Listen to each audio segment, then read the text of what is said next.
Hey,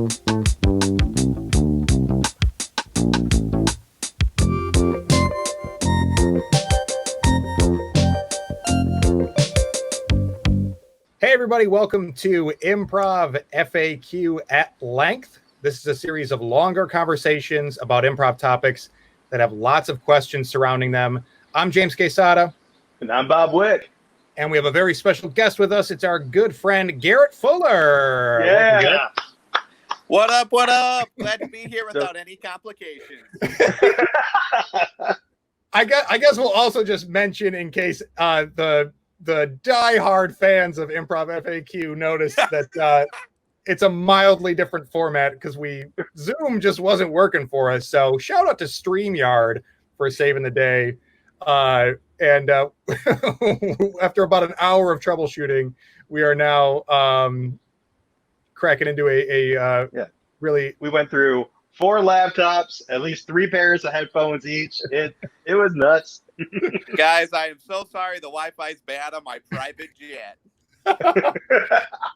But we're here. I'm really glad. And thanks for joining us, Garrett. So the topic of this conversation is going to be about consistency in improv. And we're going to talk about it a couple ways.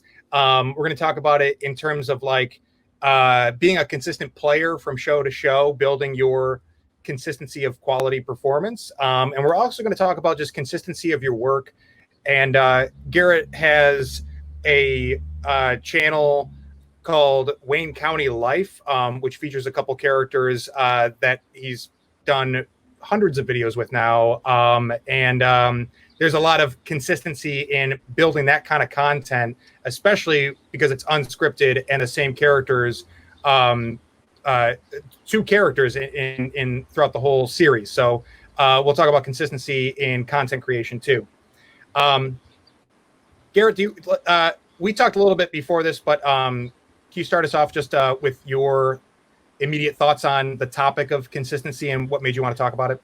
Yeah, sure. So Bob was the one that messaged me about it, and it sounded just like, I don't really know if anyone's really dove into like how important the consistency of improv was. And the first thing that came to my mind was like the consistency from set to set as an improviser. So I think when I talk about improv, I think about actually going on stage as an improviser, like that's weird thought. Yeah. I know, right? We used to look at you run with scissors. All right. Let's dive into that.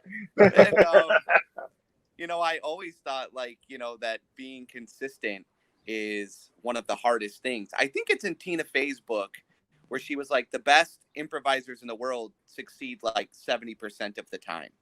And I was always like, that's dead on. I think so. And I think I've witnessed a few of like the best improvisers in the country. And, that's about where they operate at is like 70, 80%. So I think it's super, super important. It's tough. I think that one thing that came to mind for me is inconsistency and just thinking about that angle on it of consistency in your performance from show to show. As an individual, I mean, there's the troop consistency too, but as an individual performer, I was thinking about like, man, really a big part of that is also kind of narrowing down the things that you choose to perform in or who you want to play with. You should obviously be able to play with anybody and have fun with anybody, any other improviser. That's a major part of like being an improviser and belonging to a community. But at the same time, like, how much of it do you guys think is, about kind of whittling down what you're choosing to spend your time on, and what feeds into your style and the things you want to do, the things you have fun with, and the things you're good at? I think you just said the key right there, James, at the last part is like the fun part. I know that I personally have met so many improvisers that you can't question their love of improv, but they're almost doing improv too much to where I think they suffer. And then the consistency just kind of dips because of exhaustion. And I always say there's lack of butterflies in your stomach. If you're doing it all the time and it feels like a chore, man, I just don't know how you can be successful being in that state of mind going on stage. I think a lot of the consistency is wanting to do improv rather than like, I have a show tonight. You know what I mean? Yeah. Well, and to piggyback on that, like we're talking about the 30% of the time you have those lulls. Can be if you're performing so much, you're not going out and living life. So what are you bringing to the stage? What kind of life experience? You can only go back to the year before, or whenever you started like doing your run of improv every night, because then all you're doing is waking up, having dinner, then going to do some more improv. Like, and you can't talk about improv while you're doing improv, so it kind of burns you out. Yeah, I used to get burned out, and it would just be like, you start a scene and someone's you're typing in an office, and I remember just having that thought in the improv scene of like, I don't want to be in this, like, I don't want to be typing, and this is fake. You start to just be like, this fake. Is not, your heart's not into it. So like, right. I would just like that was always my worst habit, is like, if I wasn't into it, I would play in the scenes, but it would just all be like, meh, who cares? And once I'm going into the who cares, well, I'm not improvising at that point. Yeah. So, consistency to me is always like, it's so much just not even being on stage as much as it is like just taking care of yourself off stage. Make sure you have enough sleep. How many improvisers do we know that just don't sleep? They're like vampires. Yeah. I knew so many people that just like, I was one of them, just not taking care of ourselves. And it's just like, then you're just like trudging your ass on stage, and it's like, oh boy, that's not going to be consistent. It's like being an athlete. Yeah. You got to stay in shape, I mean, another word for consistent can be balance. You have to have that balance in your life. Yeah. Right. And you said it, Bob, like, if you're not out there living a full life and just improvising, boy, you are just getting into the weirdest improv habits at that point. And it's, I think it makes for a bad improviser. I've always heard we've all met some of the best improvisers in the country, and every time they talk about improv, I feel like they just don't really care that much. And it's like, they don't, you know what I mean? They like love it. No, I know that like, tone. Yeah, they're just not, they don't hold it so tightly white knuckled, so it should be a thing you love. Or they have like an answer set, like no matter what you're answering, they can manipulate the conversation. Like, well, when I knew Dale Close, he used to say this. All right, I'm going back to the bar. Nice talking to you, kids. Good energy. Yeah, but do you think that there's like a arc that you have to kind of go through, is like to find your maximum? Because I'll absolutely say that I'm somebody that like never takes a day off. I've worked at improv theaters and been there like every night that it's open for like, and never miss a night, like, not always playing, but like just being involved. And because I'm so obsessed with the art form of it, that I really want to take in as much as possible.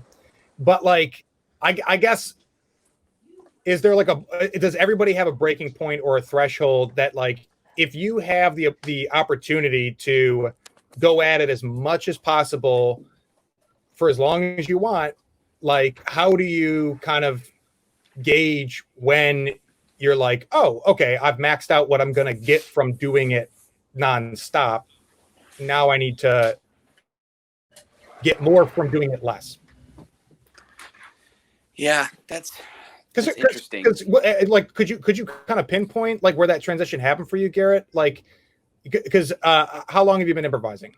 It's been like, I actually know the date I started, which is wild. I started in high school, but like my actual start date of my first improv class ever was January 25th, 2004. Isn't that wild that I know that? Yeah. So, yeah, I don't know. What do you do, James? I need to think about that, honestly. Yeah, I don't know.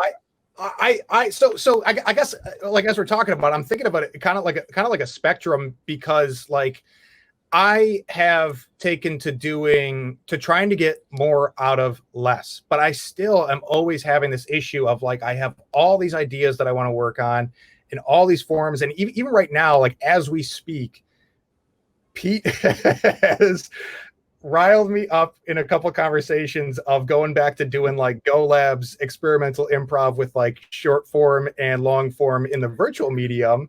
And that's exciting to me. But then I'm also trying to be upfront with him about like, I don't know, I have the time and the willingness and the I have ideas that I would love to work on, but I feel like it's like kind of cannibalizing itself when like if it's not reaching an audience, or if I'm not able to like build anything to stack anything up, you know. And so I try to reduce some of my commitments lately, and there's people like girl Julia, my girlfriend. Oh, that might be a sign when you just call your girlfriend girl. That girl. That woman.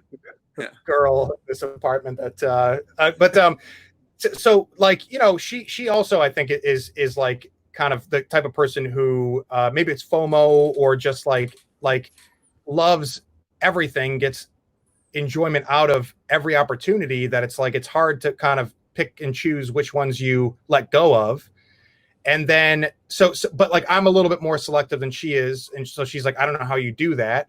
And then I'm kind of like that relative to you, Garrett, where I've seen you be selective in what you choose to perform with, or like walk away from, like, I think I'm done doing this, or you know, like just be selective, and it's really, I think, worked for your benefit. But at the same time, it doesn't like really, maybe it is relative. I don't know. I guess that's just where my mind's at. It's not I have no answer to offer. I'm just saying what I'm thinking of. Yeah, I think man, I don't know the years that I started to transition out, but I know that I was spreading myself way too thin. And when I was doing that, I can't be everything to everyone. And performance wise, I can't do this, and this. I'm not a multitasker. Like, I can go improvise and write a show at the same time. I need to put my full heart into it in one thing at a time. I can do it. I don't think it's at my best though, you know? So I know, like, over the years, yeah, I just started to kind of like, if I'm going to be in a sketch show, I'm not doing anything else. There is no improv happening and stuff like that. Or if there is no sketch show, I'm just trying to get better at improv all the time. And now this, you know, this has always been like, I purposely wanted to do kind of something by myself, or with like a small number of people, just because of it's so hard to collaborate all the time. And I think that was wearing on me too. It's just like, I love working in an ensemble, but at the same time, you guys know, and I know, it's hard to work in an ensemble because of personalities, different people's schedules. I always found schedules to be the hardest thing. Yeah, I was just about to say, now that we're older and, you know, we have our real jobs now compared to when we were at Second City, where it's like, you know, I don't have to work the prior until Wednesday, so let's meet up on Monday and Tuesday, you know? Right. I started so young that I remember older people being like, oh, you have an advantage starting young. And I was like, why would that matter? And then you get out there and you're like, oh, because you can spend every single night doing it if you want. Yeah. So, but yeah, I think to be selective was just kind of something I followed with my heart, because I was like, I want to do all these things, but I might as well. I don't know if it's a speed thing or what. I just need to focus on one by one. Yeah, and I think that does, again, end up being where consistency comes from, is because you choose, and being selective is kind of you making more of a design out of what you're doing, right? So like, there's, as opposed to just like the randomness of how each thing goes that you're participating in, it's a little bit more curated. So I think that lends itself to consistency for sure. Go ahead, Garrett. I don't know why, but like, it's like being a painter, and you're either going to put your heart and soul into one painting, or you've got like 4 or 5 paintings going at once. It's like, I personally have to, I enjoy more to just paint one thing, and then I'll paint something else when it comes along. So I can't do that. I cannot do that. I gotta have like 3 to 5 things juggling at all times, and part of it is because like I'll be like, I've gotten this as far as I can, and like, let me shift gears and get this a little bit further, and it just like, I don't know. It's hard to say if I'm really like shooting myself in the foot because of that, but I know that I'm trying to figure out where my internal balance is, because I definitely have been too spread thin, and I'll know when to kind of like pull it back. But I'm always I'm always looking to add one more thing and see if that tips the scales too much. Right. What about you, Bob? Because I feel like you are definitely somebody who will do a marathon of whatever opportunity comes your way. How do you calibrate? I wish I would have learned Garrett's lesson earlier, but I think I came up in the time when there wasn't that much stage time, so I always have this like fear that it's going to go away. So I have a hard time of saying no to anything. But I do also agree, like if I am writing, like when I wrote the puppet show, I was very mindful. Like I need time to make sure because I want this thing that has my name on it that I can present to be the best it can possibly be. But also, I don't want to stop performing, so I would cut back because I need like, man, I need attention. I know this is why I do this. I know this is my art is it's so my ego is the cup has never runneth over. So if I don't get if I don't get an audience applause once a weekend, I'm not me. So I need it. So maybe I won't do both showdowns. I know it's a flaw, but I know how to, it's like being a high functioning alcoholic. I know what I need to do, and I can still go to work, and I'm still running fine, but my liver hates me. Yeah, no, Bob, I'm honestly glad that you said that because, like, yeah, I need attention too. Like, I like it. And it's so much fun, yeah. Yeah, what's sad is I get a lot of attention like online, and I still want the live claps. Oh, the live! Nothing beats the live. Nothing. I'm telling you, I've experienced both. Nothing beats that. Nothing. Yeah. I used to say like, when the Tigers were good a couple of years ago, like Maglio hits this big home run and everyone's cheering, and I remember someone being like, "God, I wonder what that feels like," and I'm like, I feel like I have felt that. Like a big laugh on stage in a packed theater, that's like it feels like hitting a home run. Every time a guy hits a home run, I'm like, I bet you I know what that feels like. I think I've done that. Yeah. Like it feels when he hit a good blow line, and after it, people are coming up to you, repeating it to you, like, "Oh man, you're the guy that said blah blah blah." Like, yes, I am. The best too is like that. Like you get a big roar, and then you're cutting the scene as the roar of the laughter is still happening, and then the next scene starts and there's trickling down. It's like, oh baby, that was rocking. Oh, like, it's so good. Yeah, nothing beats live. Nothing. Totally. But that was one of the things too, Bob, about like consistency doing it live is just like, using your tools. That's what we were talking about earlier. It's like using your improv tools to be consistent on stage each time. You know what I mean? Like those fundamentals, I used them I would use them today if I was improvising. I start scenes by touching things. I start scenes by mirroring people. It's just those, I hate calling them tricks because they're like, I don't know. See, I think there's a difference between. Yeah, you're right. No, I'm sorry. I think there's a difference between tools and tricks. Like doing something like object work to start a scene. Yeah, I mean, he might call it a trick, but I call it a tool because you don't know what reaction you're going to get. You don't know what's going to happen after. Like a trick to me is like, well, I can always end a scene by killing the cat. That's always gonna work, and it's a trick I always use. You snap his neck and throw it away, and they're all gonna go off.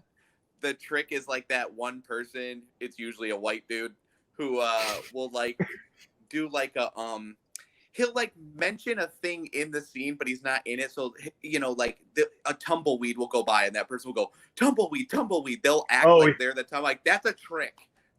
That's a trick. That's a trick. Not a tool. You just want to like get a little yuck in there for your little trick. But like tools would be like going up there and using emotion, entering with the scene with some physicality, like a different physicality, to start your character. I just always thought that the improv fundamentals can make you consistent. You just got to remember before you go on stage to use those things. I used to force myself. Like I was like, I would be driving there and, we're all doing the drive to the set in our head or whatever, you're just going over it. And I stopped doing that. And I was just like, you're going to touch things on stage tonight. Just touch that. I would always focus on one thing, like one fundamental that I thought I was lagging in, and then just go up on stage and try and use that one thing that night. whether it's mirroring or whatever. Yeah, I think that is very useful. And I try to offer that advice for people who are like, how do I get better? Because it's not always about like, you don't have to, if you just focus on one thing as your goal, and it can be whatever you want it to be. Like, you could be like, I'm going to do something unexpected, or I'm going to try to initiate a monologue, or I'm just going to do who, what, where for every scene.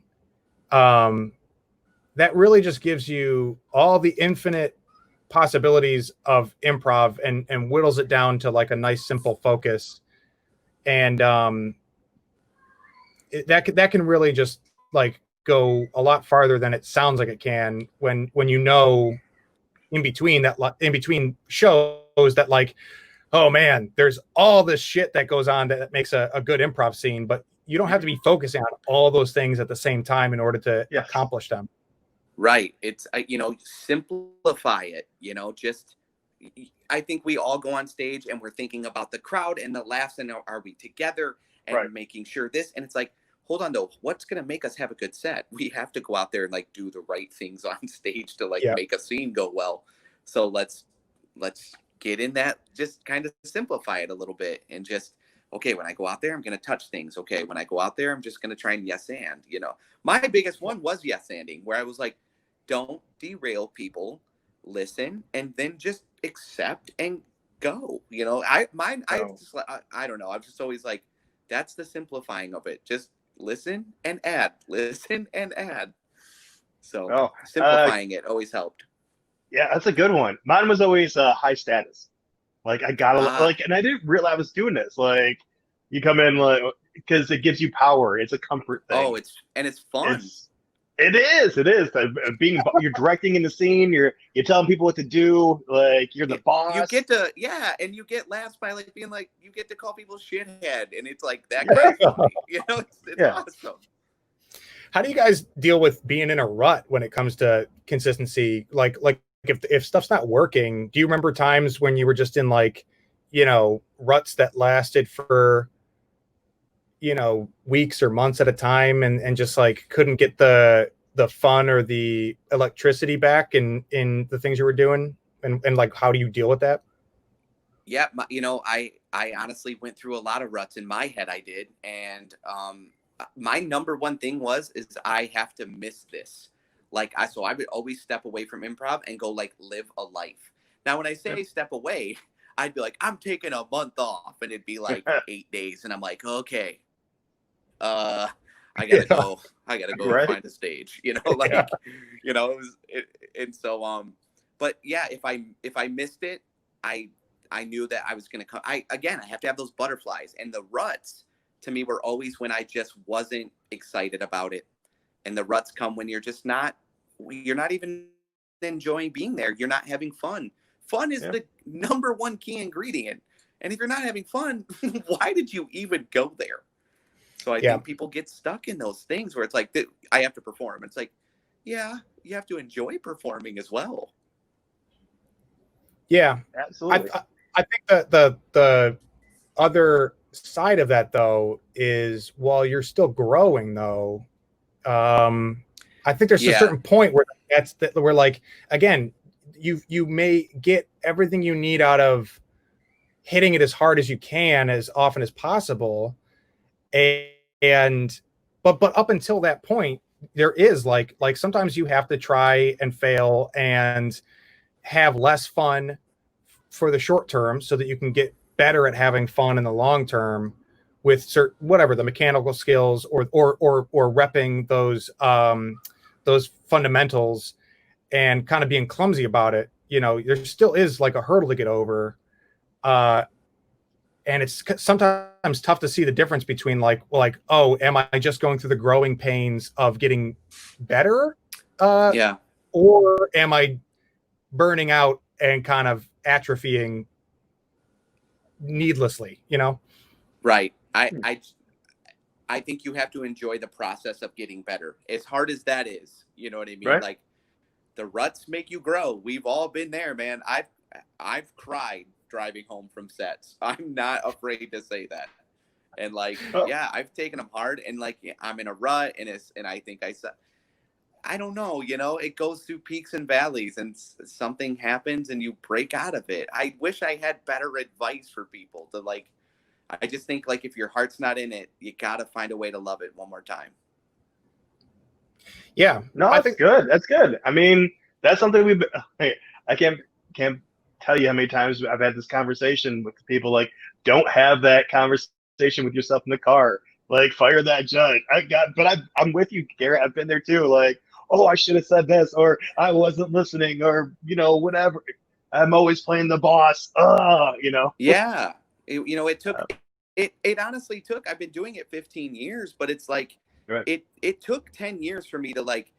I got to the point where I was like, a good set, I don't care. A bad set, I don't care. Because I thought it was unfair to just remember the good ones. I was like, no, you got to remember the bad ones too. Like, that's not fair. And so, yeah. See, I was totally opposite. I would always remember the bad ones. Like, I could have like 4 great sets in a row and then just one bad scene in one of those. And that's like, oh man, you really dropped the ball there, Wick. Well, I just like, I kind of stumbled onto the conclusion that like the best sets I've ever been in, nobody remembers it but me, and the worst sets I've ever been in, no one remembers it but me. Like, so why do I care? Yeah, and I think it's important. I like that improv is disposable. I like it. I think it's cool that we get it and then it's gone, and you don't have to worry about it.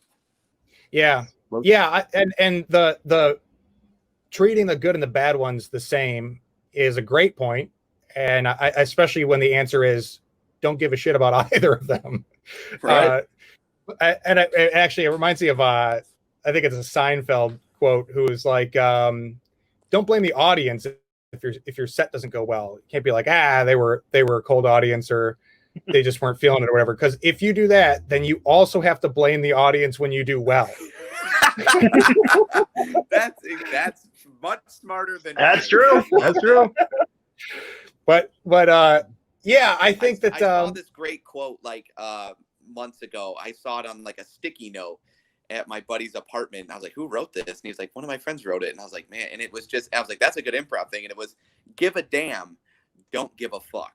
And I was like, oh, that's right. I love that. You give a damn as the character. Like in every scene, you better give a damn, whether you hate it, love it, whatever, but don't give a fuck. Like at the end of the day, don't give a fuck about it. Like, I just loved that. I was like, oh yeah, you give a damn, but you don't give a fuck. That's a good one. I'm glad you brought this up, because I heard you talk about this a few times about you. I don't know. I don't want to put words in your mouth, so correct me. But you like your characters to care about everything and to be vulnerable. So if someone calls you an asshole, you're not going to be defensive. You care so much about the other character or the situation that it hurts. And I've noticed that, after I heard you say this a couple times, watching you play, like, oh yeah, he really does that, and it's really cool to watch. Yeah, that's like, if you're doing that, and you can react to everything on a larger scale. So when someone calls you an asshole, why fight back? Just if someone called you it, like if someone's like, you're a fucking asshole, screaming in your face, I'm gonna crumble from that. Yeah. You know what I mean? Yeah.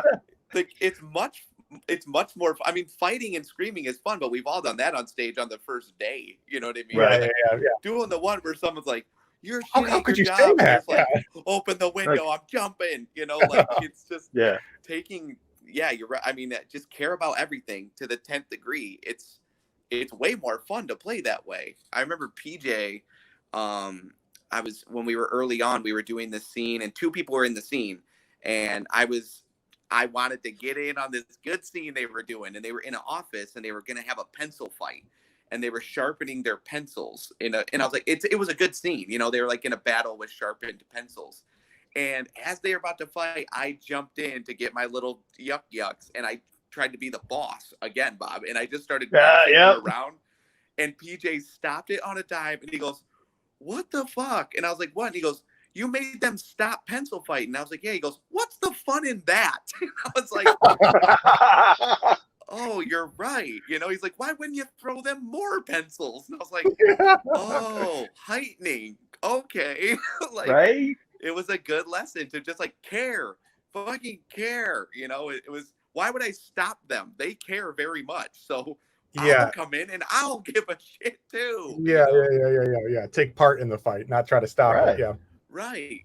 So it's more fun to just play that way. I don't know. I've always loved it. And that's a tool right there. Just care. So you should be burning up a lot of emotional energy up there. Yeah. Well, okay. So energy is another thing too. Is just like coming to a show with energy, getting yourself in the right place, being able to kind of turn it on, is its own thing. But in general, it sounds like what we're saying is that you have to get to a point where you've done enough reps to where you can stop giving a fuck, stop caring so much, and let go, which is like a big leap of faith. That's kind of hard for a lot of people to be like, what does that even mean and how does it feel? But like you basically have to start trusting your instincts and that your moves, the things that you do, are guided by enough training and times playing behind you, and let loose and not be so calculated or negatively invested. No, I think you're right about that. Yeah, but then in terms of the energy, like how do you also just make sure, because Garrett, you play both of you guys play like very fiercely, like there's never like a low key like oh, Garrett was kind of lukewarm tonight. You're always like very you have great energy and stage presence, and this would be at times when you play on a regular basis. So it's also not because you're only doing it every once in a while. You're having regular shows. How do you keep yourself just energy physically? I think it's a thing you have to bring in, and you have to make a conscious effort to bring the energy, and just, whatever you have to say to yourself to just kind of bring that every single time before you come on stage. I call it the butterflies. It's like, that's got to come out of you. That's got to come out of you. Like but you can't be standing backstage like chilling. I don't know how to do that. I'm not saying I'm nervous, but boy, I'm on my toes. Is that how you do it, Bob? No, I totally agree. I always think of like improv as a roller coaster. Like if you go on the same roller coaster over and over again, it gets boring. Like you get to the point where, oh, I know when the turn's gonna come. I have no longer have fear for this thing. So you yourself have to make it bigger. So pushing yourself out of there, like you gotta get to the point where you don't necessarily you care about the product, you care about what you're doing up there. You shouldn't care so much about the consequences, because like your heart was in a good place, but you also like shouldn't care because you want to push yourself. Because I see some people fall in that I don't know what to call it, but like a bad habit, I guess, would be a term. Like they want to be consistent, so they consistently do the same choices. And I think that's a bad form of consistency. Like, oh, there's so-and-so, he plays these 3 characters. Let's go to the bar until his set's over. Yep. We have, and we all have those that we fall into. I think it's just human nature, like it definitely happens. But yeah, just to kind of remain with that energy coming on stage. Yes, it was always a thing I brought. But James, it goes hand in hand with being selective. The only times for me to have that energy, boy, I have to care about what I'm about to go do. I can't treat it as just like, yeah, this is my 5th troupe that I'm in, and we get together once a month. I couldn't do those after a while. It's like, no, I have to really care about this. Yeah. Like it came with being selective, I think, for me. Yeah, that's a great point, because then it all goes, it's all easier turning the energy on and being able to play at your best if you're choosing the things that you're excited about. For sure, that makes those things easier, and fewer things too means that you're not spreading yourself so thin or exhausting. Okay, so maybe let's talk about content creation now too, because now I'm kind of curious your thoughts, Garrett, when you have Wayne County Lyfe, and for a while it was just the character Cody Badenhoop, right? and actually, before we get into it, can you give us like a elevator pitch for what exactly Wayne County Lyfe is?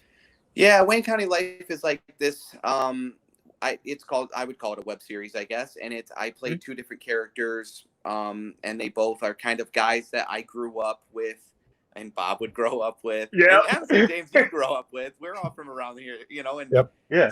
these are just like characters of everyday life of people you would see living in like Wayne County, Michigan. But I'm finding that these guys are everywhere. So Yeah. Everyone's got their pocket of these dudes. We have proof of that now for sure. So yeah. And the series started with a little bit more of a tight concept on the idea that this guy Cody was sending videos to his parole officer or the judge. Yeah, he was. This is how he was checking in, to tell the judge, like, I don't think you should be sending me to jail. Look at how good of a person I am. Like, I'm not doing a crime right now. I'm talking to you on a phone. Right. So it definitely started like that, and it was really fun to do that, but it kind of run its course. And then I was like, well, I just wanted to open it up and take those chains off of like following that narrative. And my partner, Mike, he was on board with it too. Cause then we could just like, the character then was so fully functional as a regular person that I was like, well, he would just live through all of this shit with us. So yeah. Let's see his thoughts on things, and then the other character.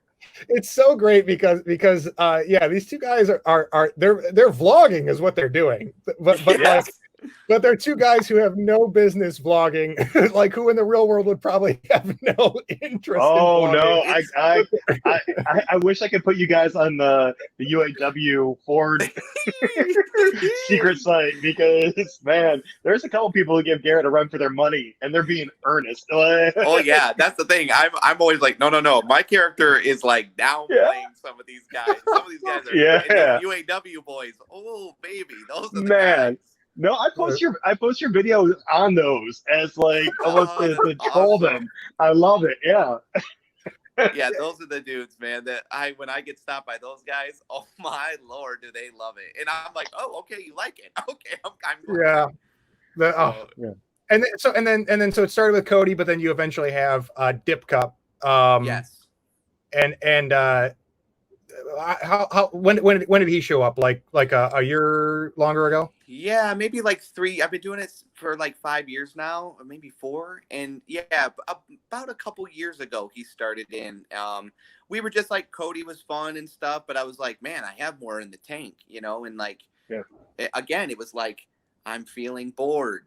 I'm feeling bored. So we were like, cool, let's add a new character, because you can come from a different angle on things, So I have a million of those guys in my life that are like Dip Cup with the high vis work shirt and the camo hat and the glasses, and those guys are they're great, hilarious as everyone else. So but no one had done it yet. I hadn't seen anyone online or anyone put that we have all seen that guy 100 times at the gas station, and it's like I'm seeing 1,000 of these dudes, and no one's mentioning that they all look the exact same.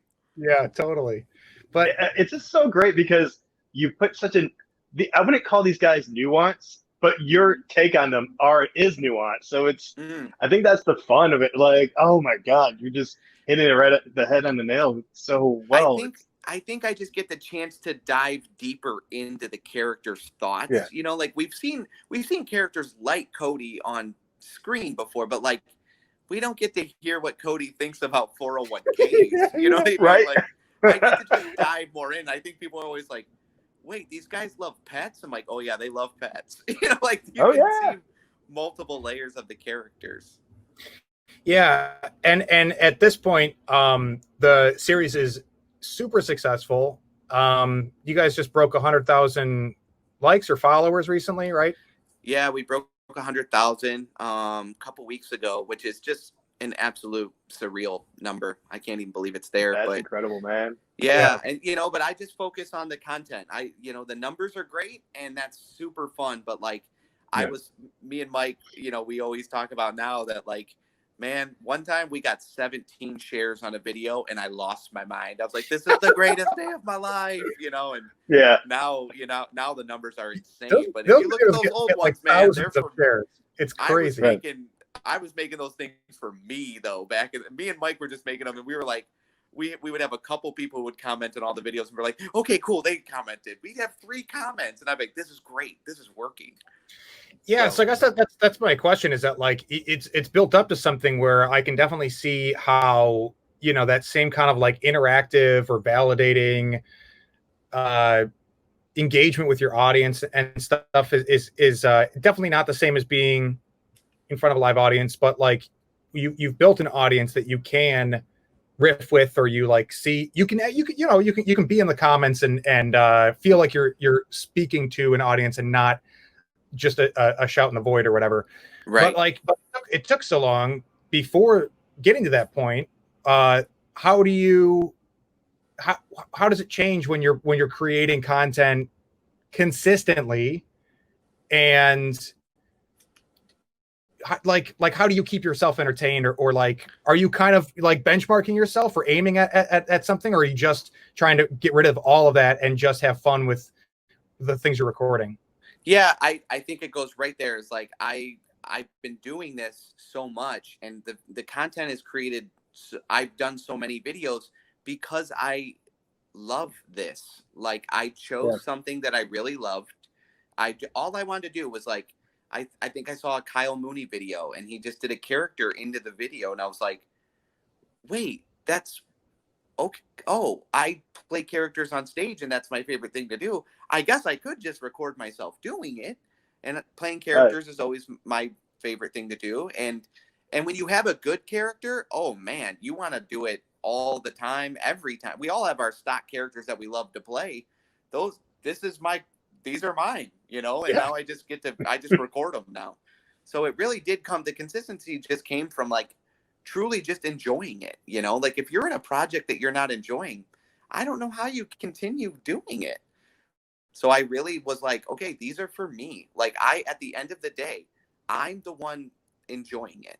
I like it. So if I'm doing it, it will work, you know, like, because at the end of the day, they are just for me. Like, you know, like, I could just set them all to private.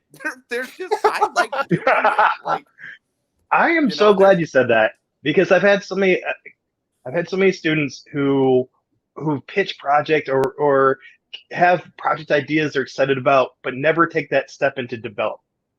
You know, and right now it's so easy to develop stuff. You know, imagine like when we, like 15 years ago when we first started, tried to record something, we'd have to record it on tape and then try to edit it, or, you know, put it. There was no YouTube or anything. Like, there's so many things now that you can just get yourself out there and do. But I think the only thing stopping that step is like fear, like the fear of, oh, what if it doesn't work? Like, who cares? Like, so going back to what we talked about before, you gotta stop giving a damn. Yeah. Yes, I think a lot of people think like, I didn't get like a lot of reception on this, it failed. It's like, no, there will be no reception at first. It has to be for you. So choose something that you love for yourself and keep trying to do that, because you can live inside that forever.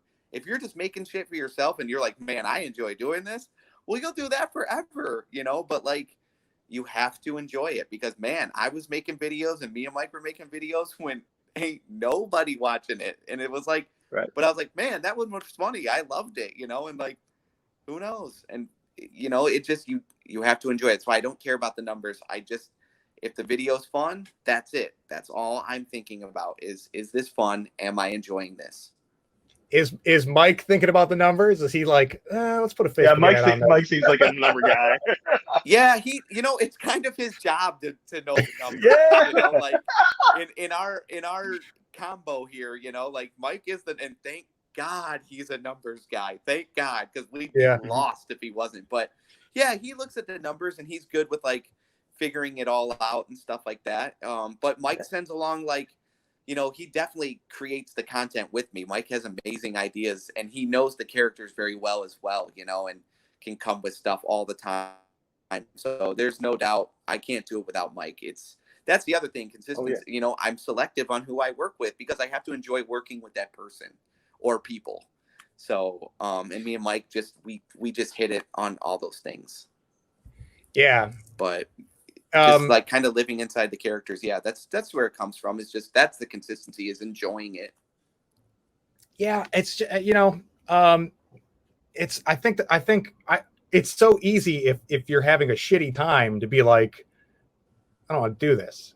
I think in my experience talking to people and where I still don't have a really strong answer is when people are having fun with everything. And again, myself included, because like you've taken these two characters so far and they're so well defined, and I never get tired of watching them. I'm not surprised you don't get tired of playing them because it shows. But I feel like if I were doing something similar, my mind immediately goes to like, I'm gonna do this character, then this character, and I come up with a whole Looney Tunes cast of all the people in this world, and that's where I get myself into trouble because they all seem equally fun, and I have those things going on for myself in my own projects and everything, and like I said, Julia and some of our Detroit transplants out here are in a similar boat of like, what if I just love everything? And to me, the best thing that I've been able to say in terms of my experience reducing my commitments is that I have never, I've always grown. I've always benefited from reducing my commitments. That's true. That's true. Sometimes you gotta pick your favorite kid. That's a good way to put it, Bob. Honestly, like you got to pick your favorite kid, and it's if you honestly just take a couple minutes, you'll realize which one you probably love the most. You know, like you got twins. Your kids are gonna be watching this. Like, which one? Which one? they're in this closet right here. Like, but yeah, you know what I mean. Like I have sometimes benefited from maxing out my commitments.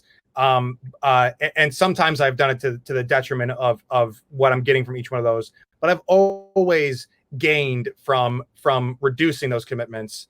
And it seems to me, Garrett, like you kind of build from the opposite end of instead of going from maximum and reducing back, that you kind of start with like the thing you love most and see what else you can add to it, as opposed to being subtractive. You know what I mean?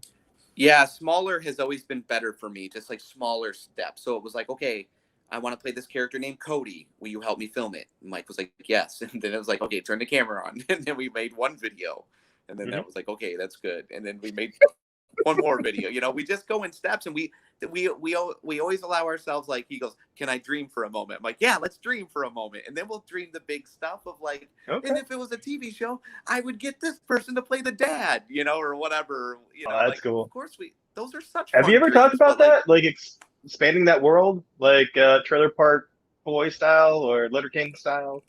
You know, it would be I'm not opposed to it. I know I'm gonna personally add another character soon. Again, I just have more characters I want to do, and you know, angles to come from. But yeah, I guess if like the right people came along, I would love to get like Dip Cup's fiance Kelsey.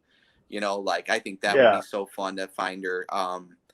You know, that would be really fun to do and stuff like that. But like, but again, that's like a big step for me. That's like, right.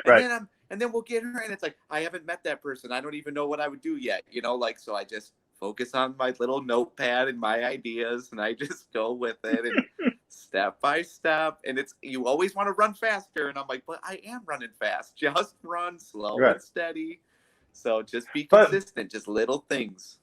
That's smart, because when the opportunity does present itself, you'll have all this material ready. You even have to start from scratch. Yeah, it's so great now that like all these followers are coming along. I'm like, boy, am I glad I made all those videos. Like, and I just enjoy doing it, because there's hundreds, and people just go back and back and back, and I'm like, hey, that stuff's gonna last you a couple of days back there. So it's nice that it's just like step by step, just enjoy it, you know. So yeah, but you know, I don't rush anything anymore. I try not to. Yeah, but it's hard to be consistent. I will honestly say, though, it's like it's hard to. I've never had to do comedy every day of my life or like think about it constantly, and so this is where I'm like, this is like the pros, I guess. Like this is like you got to do it when you don't even want to do it, you know, because it's a part of the business now. So yeah. You know, it's hard, but like I have to. But thank God I enjoy playing the characters. Yeah, and there's always more to mine with the characters and stuff like that. So. Yeah, that's the other thing, just enjoying that part of it.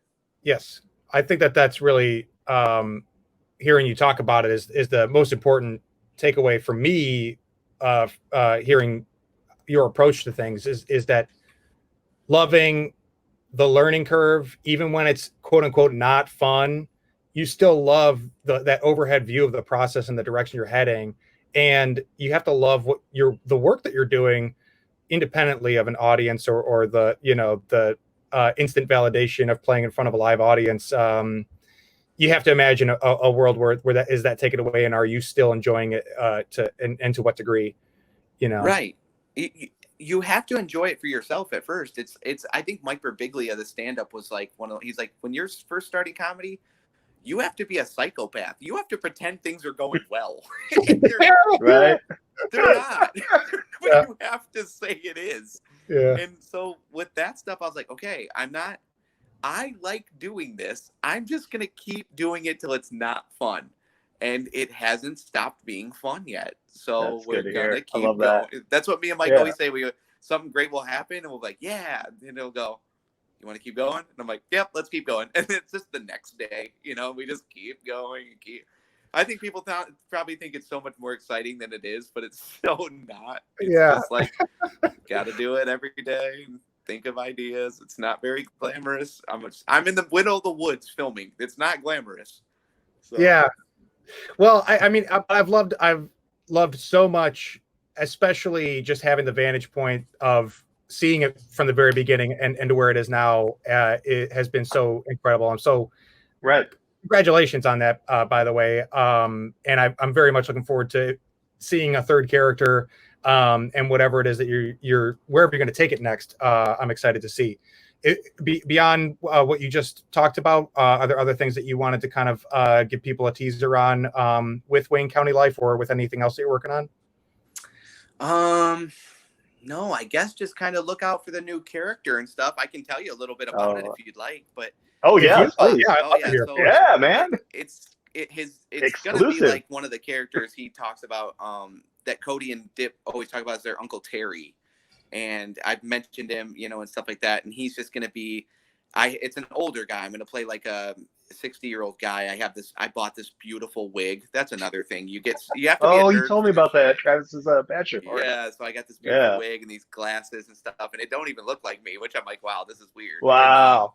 It'll be fun. And so I get to kind of play like an older character. And he's like the dude that wears like a Red Wings leather jacket as a dress up, item. He wears he